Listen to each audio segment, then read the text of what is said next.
So say Hi, I'm Cody. I'm Zach. Nice Hi, Zach. Will, nice to meet you. Yes, sir. I got to tell you, these conversations are recorded. Yeah, that's cool. Cool. Okay. How can I help? Yeah. So, hey, buddy, if I was on a Boeing flight, Okay. say that this was the first one where the door blew off, right? And I was on my phone, and I saw that door blew off, and I was like, dang, this is going to hit their next earnings call pretty heavily. And I did whatever action you would consider it to do on like the stock market, right? Would that be considered insider trading? No. Because it's not. Insider trading requires that you have either a fiduciary responsibility or some sort of ethical duty to either the company or the shareholders. You're a third party. It's not insider trading. So the only way that you get to insider trading when you're not a member of that is if you receive information from somebody that does have an ethical duty to that, right?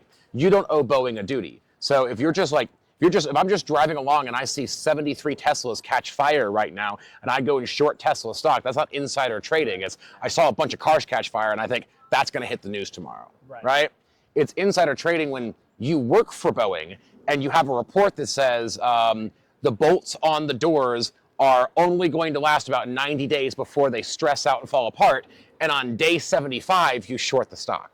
Right? That's insider trading. Because you're using specific instance, you just happen to know the information before the general public does. Correct. Even though you're considered the general public. Yeah.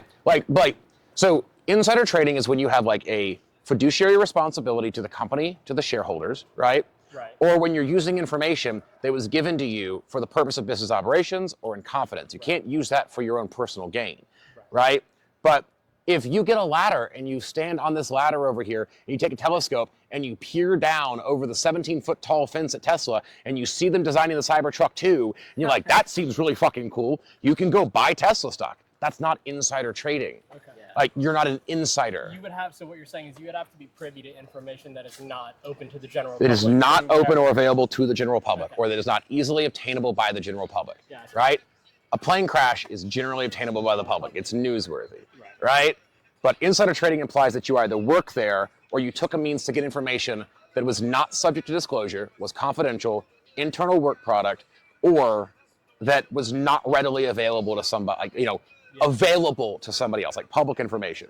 And you would need to have some kind of a duty to that business, right? Or take the information from someone that did, right? So if your dad works for Tesla and tells you something about it, and then you trade on it, you're trading on the information because your dad gave it to you. So that's where the violation goes. But you, in the scenario you described, you saw the door blow off and you short the stock from the plane, go for it. But the Wi-Fi is not working when the door's not on.